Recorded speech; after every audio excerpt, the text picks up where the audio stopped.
Assalamualaikum warahmatullahi wabarakatuh. Waalaikumsalam warahmatullahi wabarakatuh. Bismillahirrahmanirrahim. Alhamdulillahirabbil alamin wa bihi nasta'inu ala umuri dunya waddin.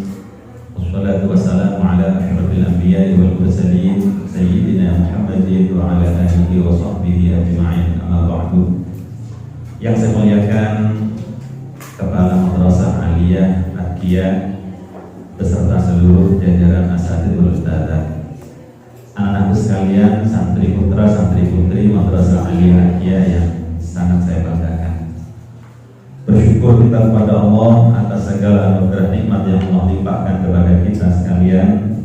Shalawat serta salam senantiasa kita aturkan kepada baginda Nabi Muhammad sallallahu alaihi wasallam. Pada kesempatan ini saya akan menyampaikan materi menjemput peradaban Islam masa depan. Terlebih dahulu, kalian perlu mengetahui apa sih bedanya kebudayaan dan peradaban. Kebudayaan, kalau dalam bahasa Inggris itu disebut dengan culture. Kalau peradaban itu diistilahkan dengan civilization.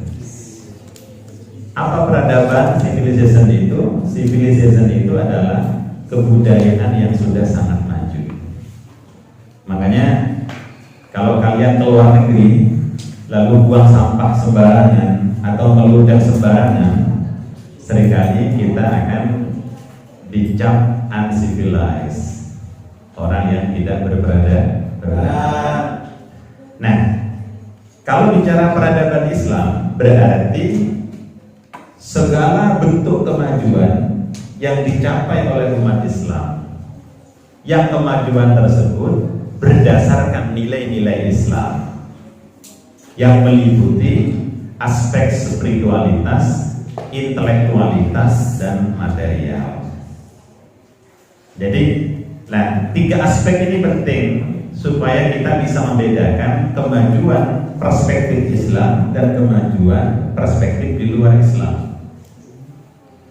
Dan kalian pun juga nanti bisa memilah ketika belajar sejarah peradaban Islam itu, periodisasi itu pada umumnya yang pertama peradaban Islam masa rintisan, yakni pada masa Rasulullah. Kemudian yang kedua pada masa pengembangan. Ini biasanya dikaitkan dengan masa Khulafaur Rasyidin dan masa dinasti Umayyah. Dan yang ketiga adalah masa kejayaan. Masa kejayaan ini dikaitkan dengan masa Daulah Abbasiyah. Baru setelah Abbasiyah hancur, ini kemudian dikategorikan sebagai masa kemunduran Islam. Nah, memang ketika Islam mengalami kejayaan ini, aspek spiritualitas, intelektualitas, dan material ini sama-sama dicapai di dalam dunia Islam.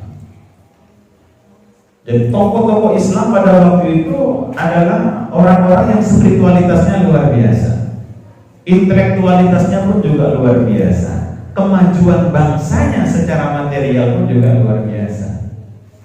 Ambil contoh misalnya pada eranya Ibnu Rushd misalnya.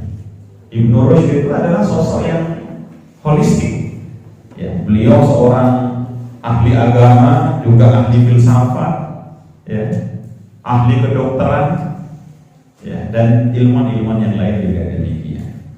Nah, pasca Baghdad hancur, disinilah kemudian dunia Islam ini mengalami ketertinggalan di bidang intelektualitas dan juga mengalami ketertinggalan di bidang materi. Tetapi spiritualitas masih bertahan.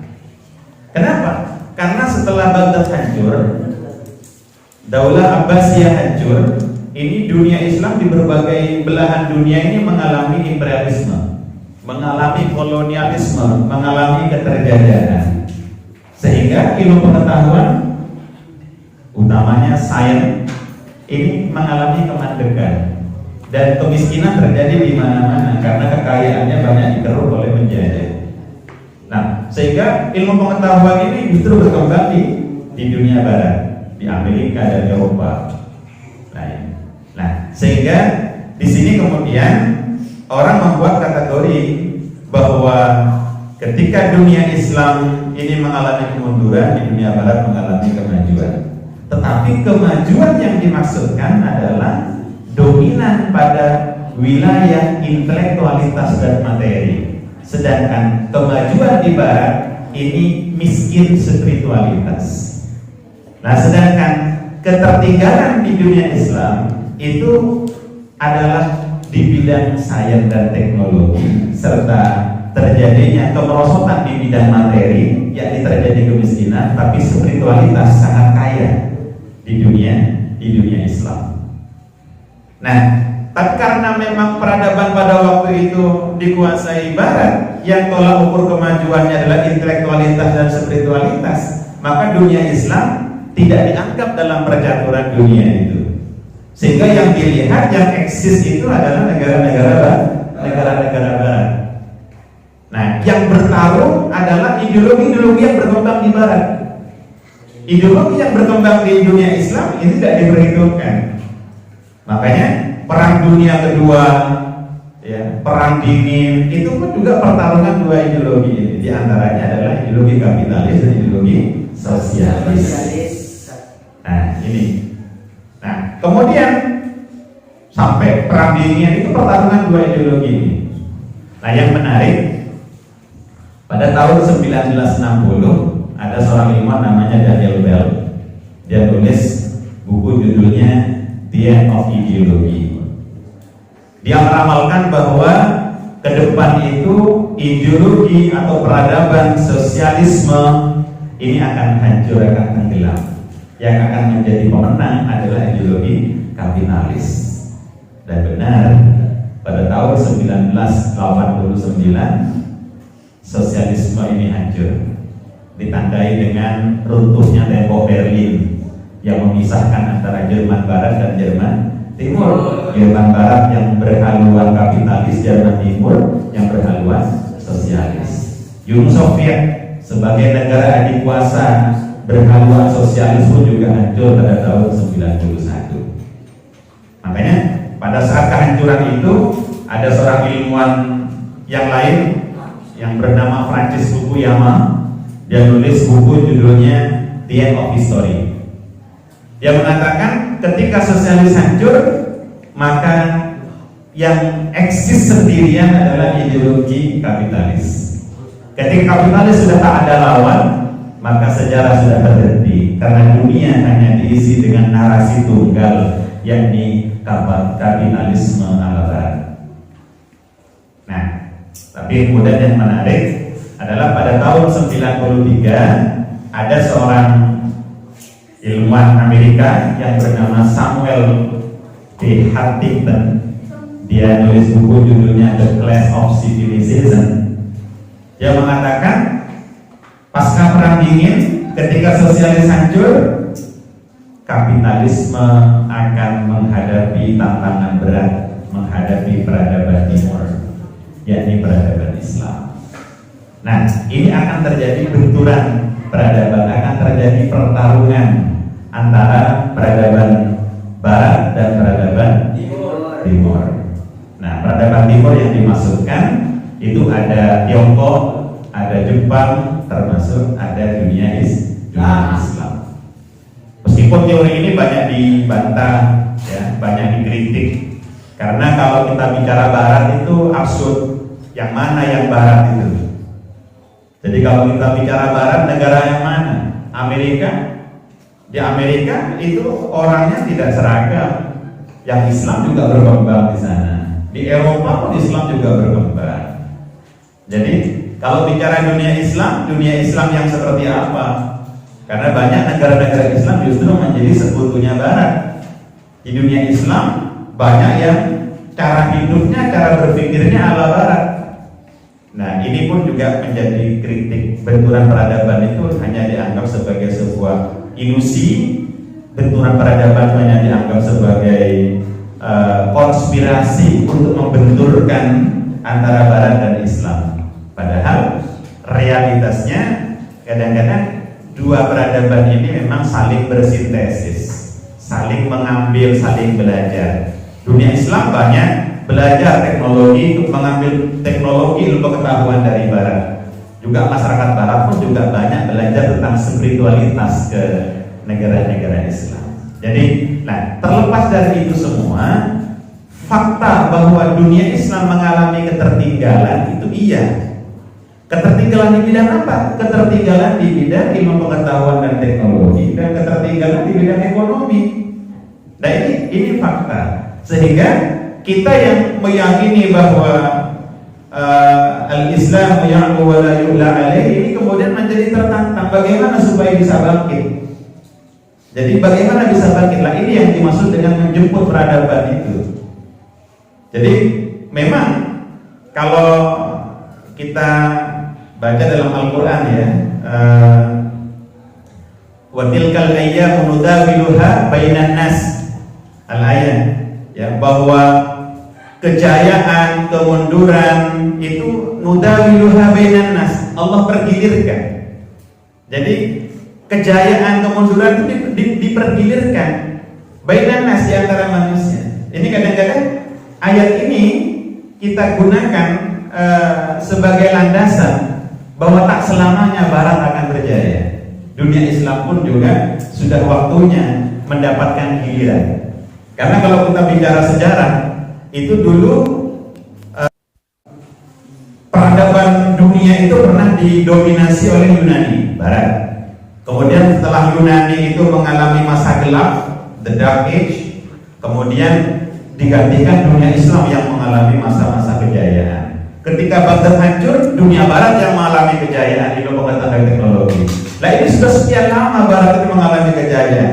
Nah, kalau kita meyakini bahwa kemajuan itu wa tilkal ayyamu nudawiluha bainan nas, ini sekarang gilirannya dunia Islam yang akan tampil. Barat sudah terlalu lama, dan terlihat bahwa di negara-negara Barat ini kekacauan sudah mulai banyak terjadi, utamanya pada aspek moralitas. Tetapi ingat bahwa pergantian peradaban ini bukan karena faktor ideologinya, bukan karena faktor keimanannya, tetapi lebih kepada sunnatullah.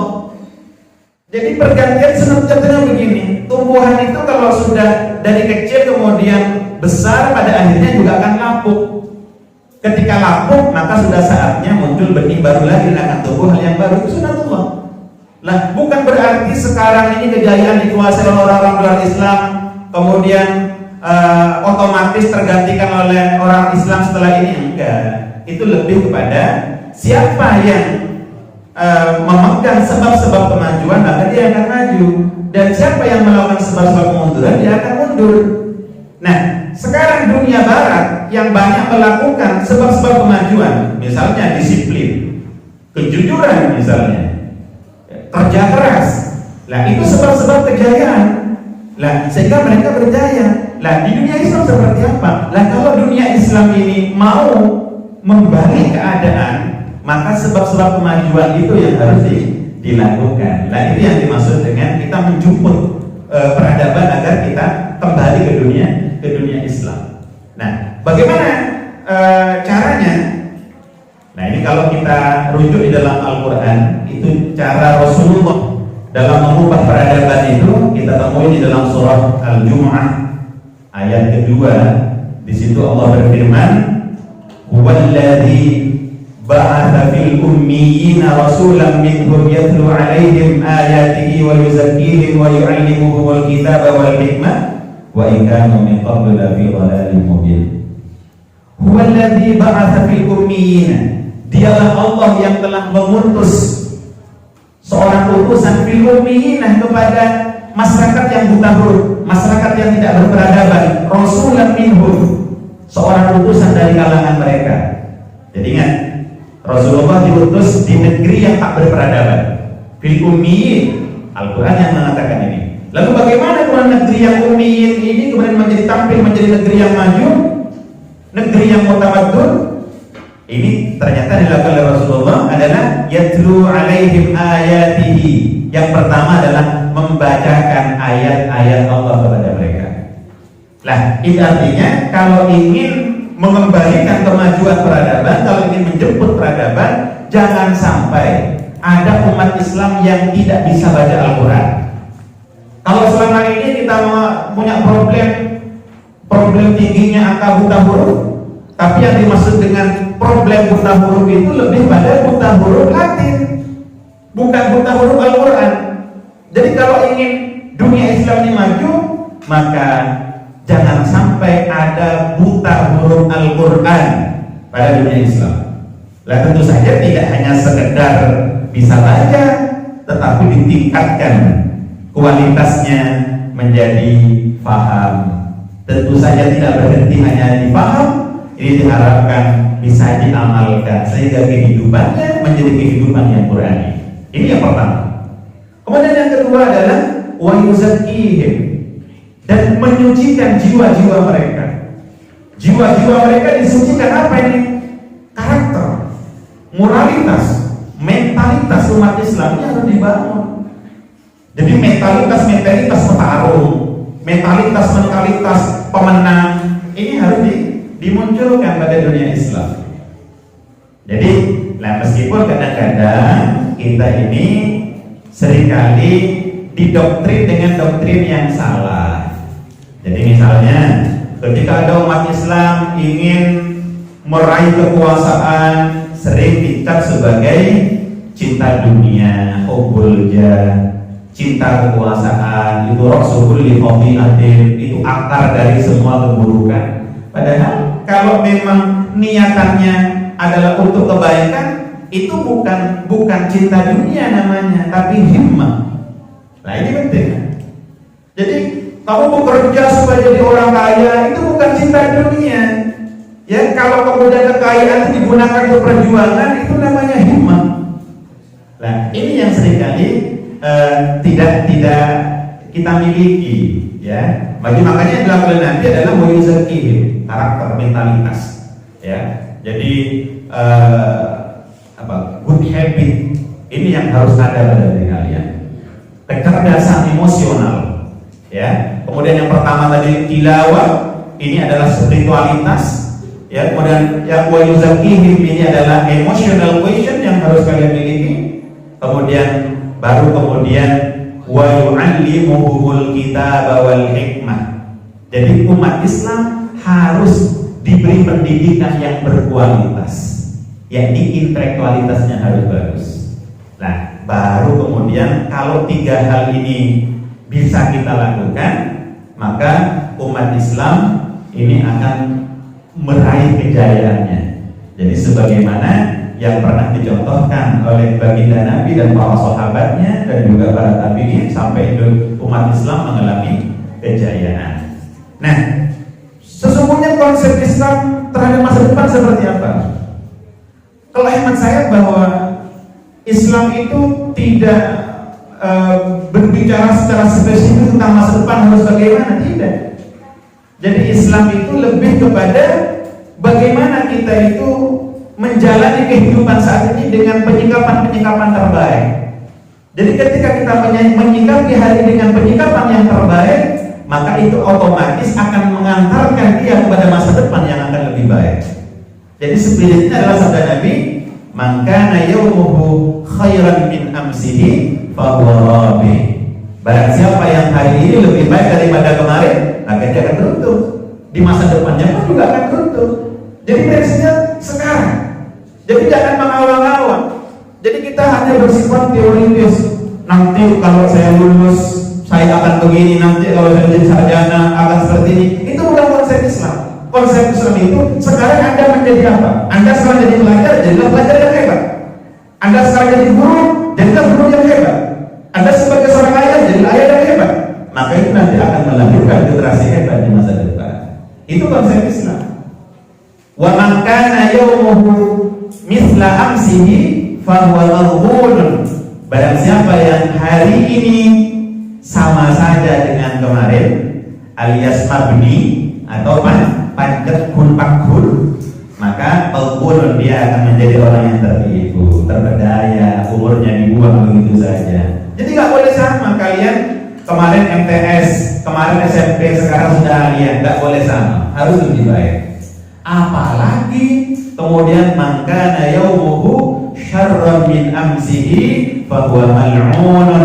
Barang siapa yang hari ini lebih buruk daripada hari kemarin, mal'unun, maka dia dilaknat oleh Allah. Na'udzubillahi min dzalik. Dulu waktu MTS bagus, rajin, setelah aliyah kok nakal. Na'udzubillahi min dzalik. Lah seperti itu.